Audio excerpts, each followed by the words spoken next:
harus memberikan contoh atau bisa sebagai role model. Kalau misalnya ada upacara, guru ya harus datang lebih dulu gitu. Jadi kegiatan-kegiatan yang simple tapi tetap menyenangkan. Karena memang ya kalau karakter itu kan nggak bisa datang secara tiba-tiba.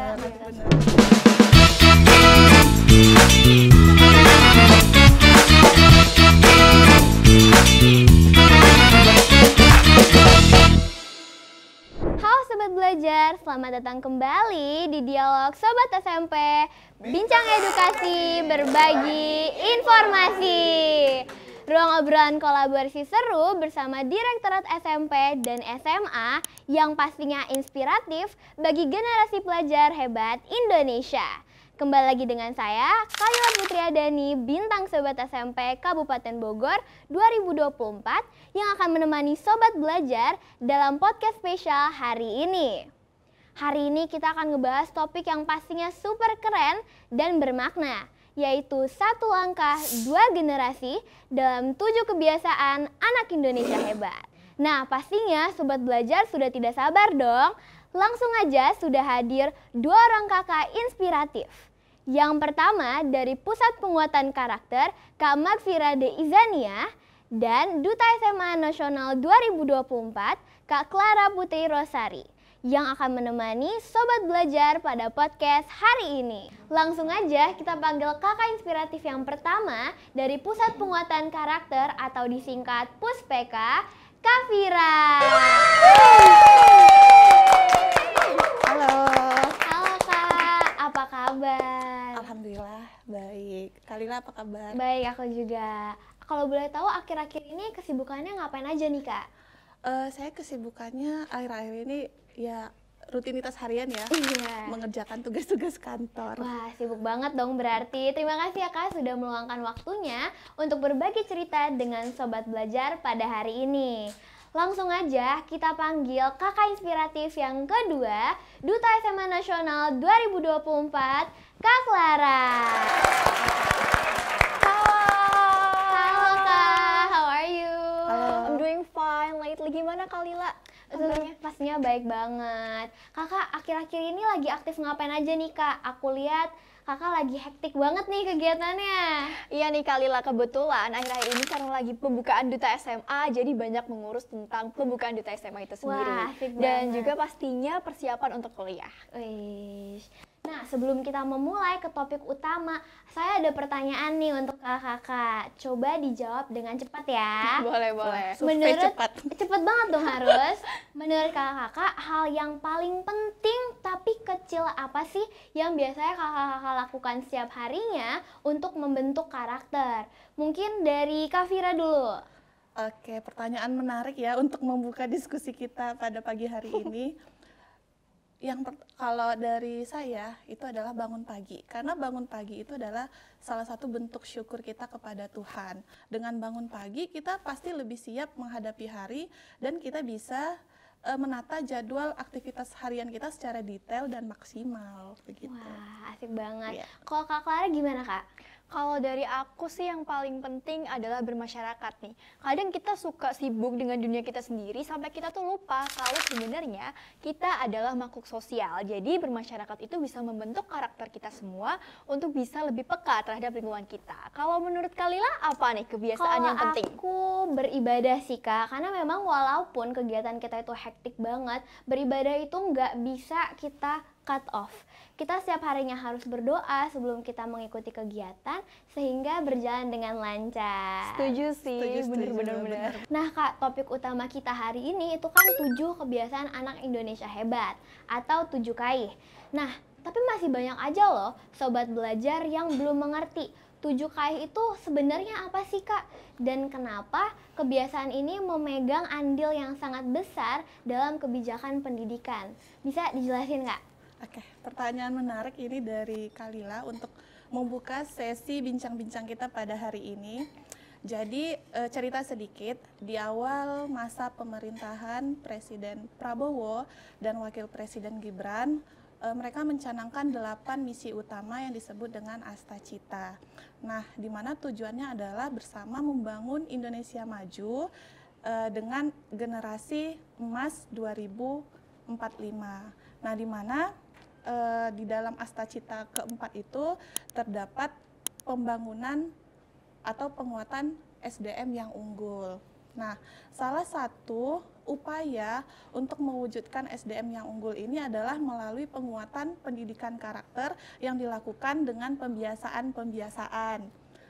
Kemudian pada tanggal 27 Desember 2024, Mendikdasmen terpilih, itu Bapak Profesor Abdul Mukti, meluncurkan sebuah gerakan yang disebut dengan Gerakan 7 Kebiasaan Anak Indonesia Hebat, di mana gerakan ini adalah sebagai bentuk untuk mengajak seluruh anak Indonesia melakukan kebiasaan-kebiasaan positif sejak dini melalui pembiasaan bangun pagi, kemudian beribadah, kemudian berolahraga, makan sehat dan bergizi, kemudian gemar belajar, kemudian bermasyarakat dan tidur cepat. Harapannya melalui pembiasaan ini akan terbentuk kebiasaan. Nah, dari kebiasaan ini kalau dilakukan secara konsisten dan terus-menerus, itu bisa terbentuk kepribadian. Dan dari kepribadian ini harapannya akan terbentuk peradaban dan cita-cita kita untuk mewujudkan generasi emas 2045 itu bisa tercapai. Begitu. Oke. Jadi kesimpulannya 7KI ini merupakan program yang dibuat untuk membentuk karakter yang hebat sehingga nantinya bisa menuju 2045 ya. Ya, menuju generasi emas 2045. Betul. Itu harapan kita semua ya, Kalila. Nah, menurut kakak lingkungan itu berdampak besar nggak sih kak dalam pembuatan karakter, dan lingkungannya itu apakah harus hanya formal seperti upacara, kegiatan pembelajaran, atau bahkan di sekolah juga bisa kak? Oke, jadi memang sebenarnya 7 kebiasaan anak Indonesia hebat ini sebenarnya sudah sering kita lakukan ya, seperti bangun pagi, beribadah, itu hal-hal yang sering kita lakukan. Cuman memang kita butuh konsistensi dan kolaborasi. Itu yang susah tuh, konsistensi. Jadi nggak bisa hanya untuk dilakukan dalam seremonial 1-2 kali aja, misalnya Setuju. cuma hari Senin aja itu nggak bisa. Memang butuh pembiasaan yang secara berkelanjutan. Nah, di sini bisa didorong dengan lingkungan sekolah yang positif. Misalnya sekolah nih punya kegiatan rutinitas untuk mengajak murid-murid atau siswa-siswanya belajar untuk menerapkan 7 KAIH ini. Misalnya kita ada program kan Pagi Ceria, mungkin Kalila sama Clara udah pernah ya. Pagi Ceria ini isinya senam anak Indonesia hebat, kemudian dilanjut Doa pagi, lagu Indonesia Raya dulu, baru berdoa. Nah, kemudian juga guru harus memberikan contoh atau bisa sebagai role model. Kalau misalnya ada upacara, guru ya harus datang lebih dulu gitu. Kemudian selain lingkungan sekolah juga butuh pelibatan orang tua. Di sini orang tua punya kewajiban nih untuk membiasakan anak-anaknya menerapkan 7 KAIH ini. Misalnya menyediakan makan sehat yang bergizi, kemudian menyediakan ruang belajar yang aman dan nyaman. Kemudian juga orang tua perlu komunikasi 2 arah dengan anaknya. Komunikasi misalnya bisa ngobrol-ngobrol singkat sebelum tidur, misalnya apa yang kamu lakukan hari ini. Yang ketiga itu bisa dengan media sekolah yang positif dan ekosistem digital yang positif. Nah, bisa mungkin di media sosial sekolah itu bisa digaungkan lagi nih gerakan 7 kebiasaan anak Indonesia hebat ini, misalnya dengan postingan-postingan sederhana, atau mungkin bisa teman-teman juga bikin campaign di sosial media. Jadi kita bisa menciptakan ekosistem digital yang positif gitu. Jadi perannya tuh ada 4 sebenarnya: keluarga, sekolah, masyarakat, dan media. Itu harus selalu bergerak bersama ya, nggak bisa bergerak kalau satu bersama. doang ya? Ya benar, nggak bisa hanya dari pemerintah saja, butuh pelibatan atau kolaborasi dari 4 catur pusat pendidikan ini. Karena memang ya kalau karakter itu kan nggak bisa datang secara tiba-tiba, nggak bisa spontan. Kita harus menjalaninya secara rutin. Rutin dan konsisten. Betul. Nah, kalau dari Kak Clara sebagai Duta SMA Nasional, ada nggak sih Kak salah satu pengalaman nyata di saat Kakak menerapkan 7 KAIH ini di sekolah ataupun saat melaksanakan organisasi? Oke, ini pertanyaan yang menarik banget ya, Kalila. Tapi ketika ini bergerak ke suatu pengalaman yang berkesan banget tentang 7 KAIH ini, itu ketika proses penguatan Duta SMA itu sendiri. betul Nanti mungkin banget. kita bisa dengar juga ya perspektif dari Kalila sebagai BSS. Jadi ketika ada penguatan Duta SMA itu, kita terbiasa untuk bangun pagi. Kenapa sih bangun pagi? Simpelnya karena kita bisa memanfaatkan waktu secara produktif. Dengan kita bangun pagi, kita nggak kehilangan banyak waktu tuh untuk cuma leha-leha doang di kasur. Iya. Nah, setelah kita bangun pagi, kita akan terbiasa juga untuk melakukan doa pagi. Supaya apa sih? Mungkin supaya lebih tenang, kemudian kita juga lebih siap nih. Setuju nggak sih kakak-kakak? Setuju. Iya, pasti dong. Kalau kita doa pagi tuh kayak lebih siap gitu ya jalanin harinya. Nah, yang paling identik dari proses penguatan Duta SMA itu ada namanya olahraga. Nah, itu variatif juga nih Kalila. Ngapain Kadang aja kita tuh, Kak? ada senam pagi, kadang juga yoga gitu. Jadi kegiatan-kegiatan yang simple tapi tetap menyenangkan gitu. Nah, terus lanjut setelah kita olahraga, biasanya kita sarapan yang pastinya sarapan bergizi. Nah, ini mungkin yang jadi salah satu dilema anak-anak sekarang berpikiran kalau makanan bergizi tuh kayaknya aduh bosen, gak Nggak enak enak rasanya gitu. gitu. Padahal makanan bergizi tuh enak banget. Selain rasanya juga enak, tubuh kita juga ikutan sehat dan pastinya itu membuat kita jauh lebih produktif.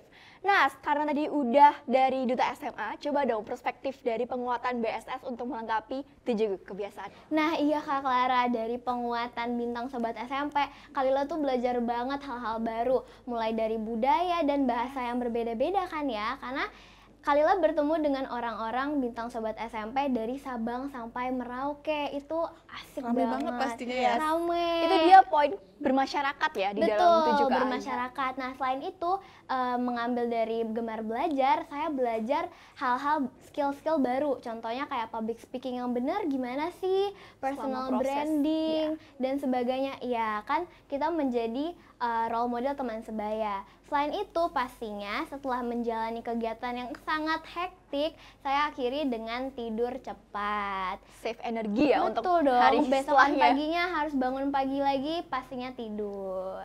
Nah, kalau dari Kak Vira, ada nggak sih Kak pengalaman yang bermakna pada saat Kakak masih sekolah deh? Wah, agak jauh ya ngompaknya ke sekolah.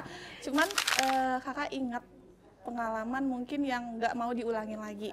Jadi sebenarnya 7 KAIH ini memang tadi sudah kita lakukan sehari-hari sebenarnya. Cuman ada satu kebiasaan yang memang kakak tuh selalu skip, yaitu makan sehat dan bergizi. Jadi dari dulu tuh nggak suka sarapan, terus makannya juga ciki-cikian yang banyak micinnya, Iya. sampai Memperhatikan. enggak memperhatikan, mungkin karena saking banyak tugas sampai lupa makan. Asal yang enak aja gitu ya yang dimakan. dimakan malah itu tadi goreng-gorengan, yang ciki-cikian yang mengandung micin, sampai akhirnya itu tumbang dan sakit seminggu. Nah, sakit seminggu jadi banyak ketinggalan pelajaran, Iya. terus jadi nyusahin teman-teman dan keluarga juga. Jadi sejak itu tuh kayak berusaha agar setiap pagi itu sarapan walaupun sedikit, terus makan dengan gizi seimbang. Ada karbonnya, kemudian ada proteinnya. Proteinnya nggak perlu mahal, telur pun bisa protein, tahu tempe, ya benar. Iya. Kemudian sayur, mungkin pilih sayur yang kita suka, kemudian buah-buah yang murah-murah aja, buah-buah lokal gitu. Nah itu, makan sehat dan bergizi yang harus kita lakukan. Iya. Sama air putih nggak sih Kak? Iya, Kayaknya minum air anak putih. sekarang tuh jarang yang suka Iya, gitu. iya, minuman jarang minuman yang suka, berwarna-berwarna benar. ya. Iya, padahal air putih itu dibutuhin banget nggak sih Iya. sama tubuh kita? Ya benar-benar.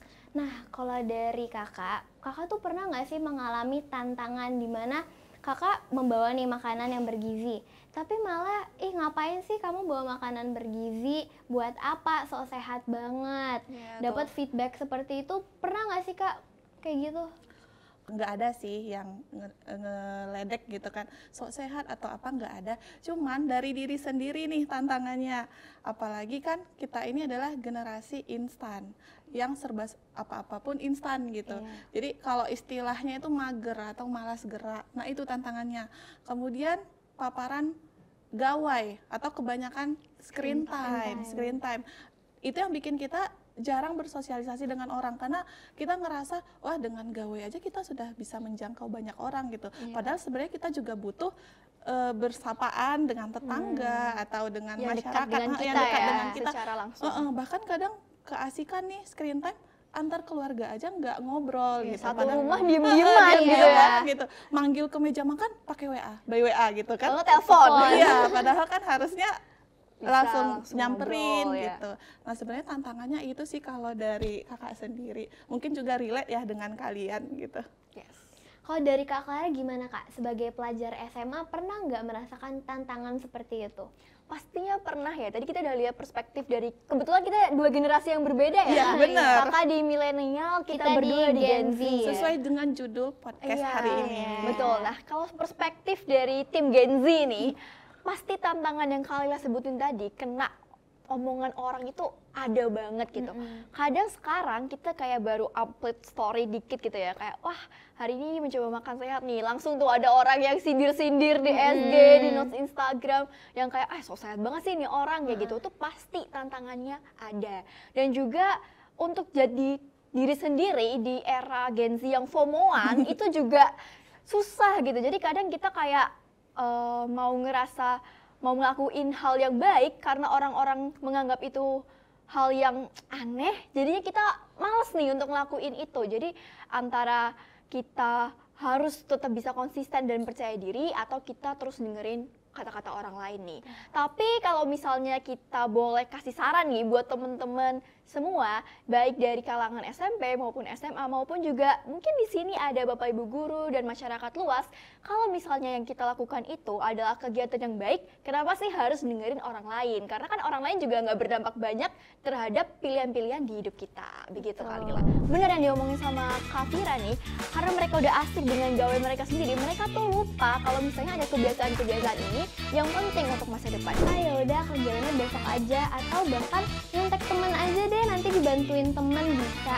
Atau mungkin juga bisa memanfaatkan media non digital, misalnya kayak pojok cerita di mading, bikin misal cerita sharing siapa nih yang melakukan 7 KI inspiratif.